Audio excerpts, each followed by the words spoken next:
What is good, you guys? Welcome back to the Hero Pro. Welcome back to a brand new video. In today's video, as promised, I will be delivering you guys my first preview of the season. It is opening night on Thursday. We play the Milwaukee Bucks, and it's going to be a great game. I'm here to tell you guys all about it, give you my preview, keys to winning this game, all that good stuff, man. You guys know the drill. I did this last year for a bunch of these games. It's going to be our first home opener, which is different from last season. We're usually always away to the Magic in the first game of the season, but we start off at home. It's going to be a great game.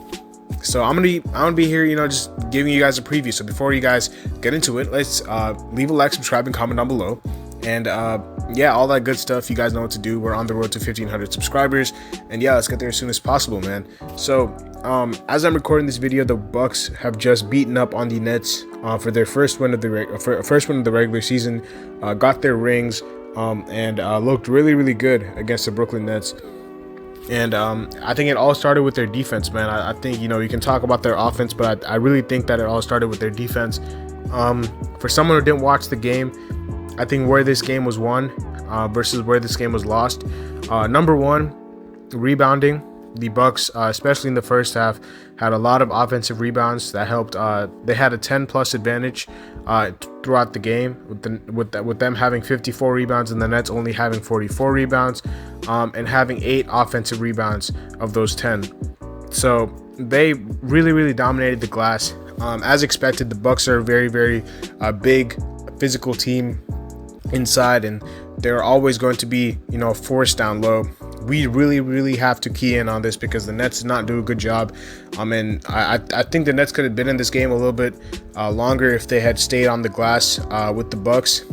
But it all came down to the effort and a little bit of size advantage that the Bucks had for sure, with Giannis and Brook Lopez and Middleton being their wing/bigs.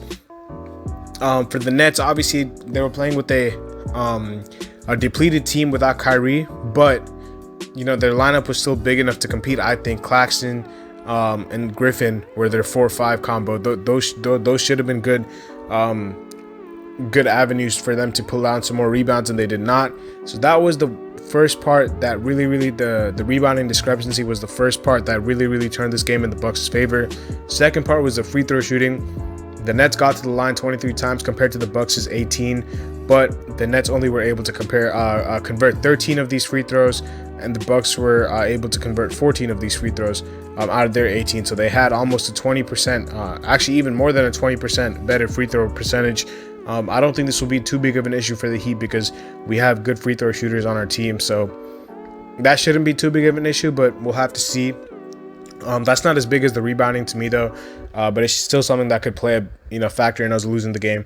Rebounding is going to be the big part because we don't have a big team ourselves. PJ Tucker's our power forward. He's only like 6'5", 6'6". Jimmy and Bam are the two tallest players in the starting lineup. And even off the bench, we have guys like Max Strus playing the backup 3. So we're not going to have a big team out there. So we're going to have to make sure that we key in and rebound as committee and rebound as a group, because it's going to be a big emphasis for the Bucks.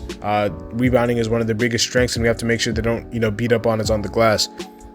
Number 3, the Bucks defense was really good, and they were able to force 5 more turnovers than the Nets did. The Nets, surprisingly, when I'm looking at this box score, only committed 12 turnovers, but during the game, it seemed, especially in the first half, that they were committing a lot more than 12 turnovers. And yeah, man, I mean, you just have to take care of the ball against this Bucks team, because when they get out in transition, I saw, like, this is not going to be on the stat sheet or the box score, but the Nets transition defense was not as good as it was not good at all. It was really bad.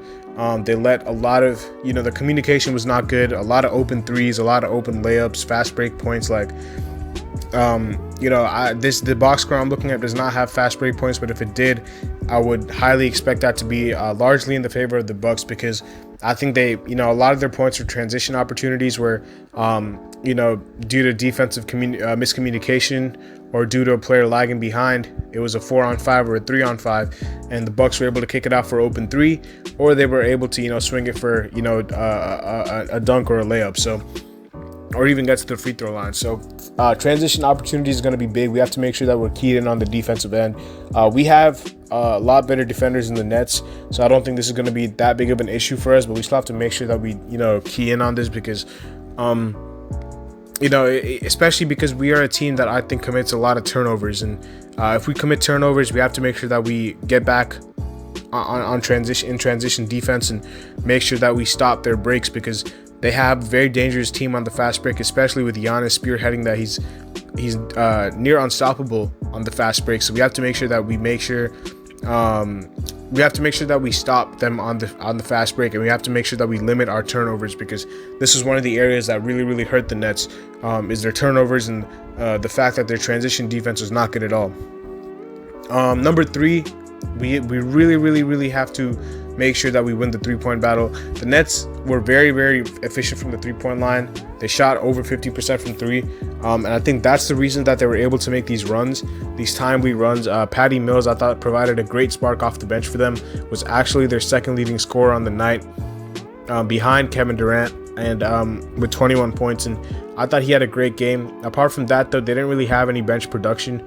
The only other player to score off the bench was James Johnson with the free throw, and LaMarcus Aldridge with another free throw, and Cam Thomas in garbage time with the layup or something like that. So I think that, not only do we have to shoot the three-point shot very well to be able to match the Bucks' intensity, we also have to make sure that our bench comes with good production. I expect Tyler Hero to have a good game off the bench. The Bucks went pretty deep into their bench, if I'm not mistaken.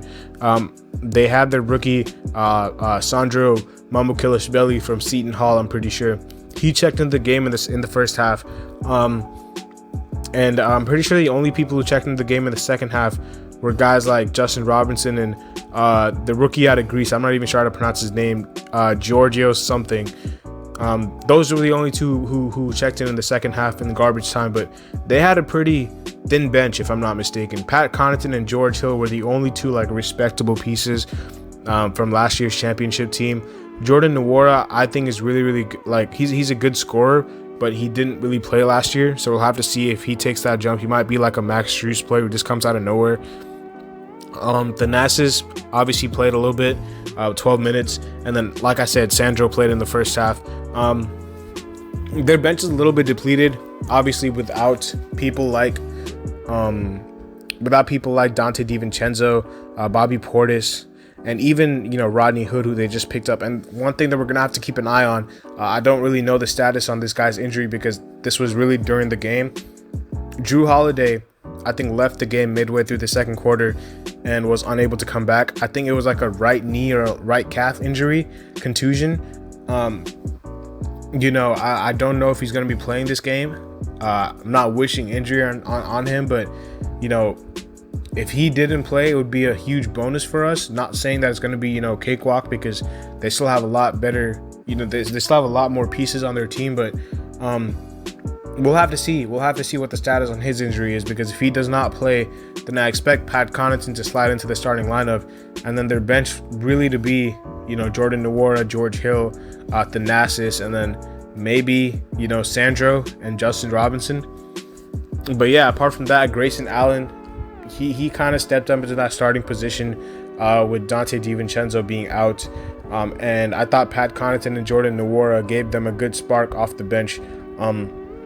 They had a lot of 3-point attempts, if I'm not mistaken. I think the Bucks had a lot more 3-point attempts compared to the Nets. They both made 17 threes. The Nets were only able to get 32 off, whereas the Bucks were able to get 45 off. So that's 13 threes that the Bucks were able to shoot more. On another day, those threes could have gone in. They missed a lot of open threes, and they're not going to miss those again. So we have to make sure that we defend the 3-point line, pick our poison kind of. It's going to be interesting to see who Spo starts out on Giannis. We always think of Bam as one of the best defenders, if not the best defenders on Giannis in the NBA. But it always seems like whenever we play the Bucks, the power forward in the lineup always starts off on Giannis, and Bam always guards Brook Lopez.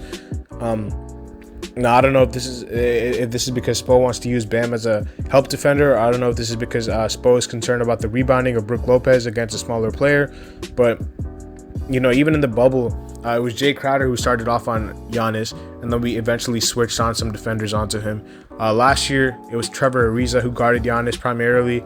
This year, he might put PJ Tucker on him. PJ Tucker has a huge size disadvantage, though. He's not going to get bullied because he's pretty, he's a fire hydrant, but he's still very, very small. So Giannis could take advantage of that. But the only thing that, could work in PJ's favor is that he played with Giannis, so he knows his tendencies and stuff like that. So it'll be interesting to see who starts off on Giannis for sure. He might even put Jimmy on Giannis and put PJ on Middleton. I wouldn't be surprised if he did that, because Jimmy is, taller than PJ. I don't know if he's stronger, but he definitely is bigger. And PJ could definitely stick Middleton if you need him to. So there's a lot of defensive combinations that could work out on this. And if Drew Holiday plays, expect Kyle Lowry and Drew Holiday to kind of just, they're going to go at it mano y mano. I expect Kyle to pick up Drew and Drew to pick up Kyle. And then you have the two shooters. I expect Grayson Allen and Duncan Robinson to be guys who are going to be running off screens and trying to get shots off, 3-point shots off for sure. And I think the difference is going to be coming to the second unit, because are we going to see another repeat of this game against the Nets where it was Pat Connaughton and Jordan Nwora, or is Tyler Hero going to really put, be the best guy off the bench in this game? Because we're going to need it for sure. The Nets don't really have anyone besides Patty Mills, and even if Tyler Hero gives us 20 points, we even saw that with the Nets, it wasn't enough. They needed a second guy off the bench, and they didn't have one. Like I said, the second leading scorer off the bench was Cam Thomas with 2, and that was in garbage time, which is atrocious. So we're going to need another guy to step up off the bench. I don't know who's going to be, but whether it's Max, whether it's even Caleb Martin plays, yeah, we'll see, man. I'm super excited for this game, though. I think it's going to be very, very interesting. I'm not one who's going to say this is revenge or something like that, because they did beat us in the playoffs where it matters, so I'm not really going to count a regular season game as revenge, but it would be cool to beat them again. And yeah, man, we'll see how it goes, but hopefully we get a dub. First game of the season. Super excited. Let me know your thoughts on it in the comment section below. I'll see y'all later as always. Peace.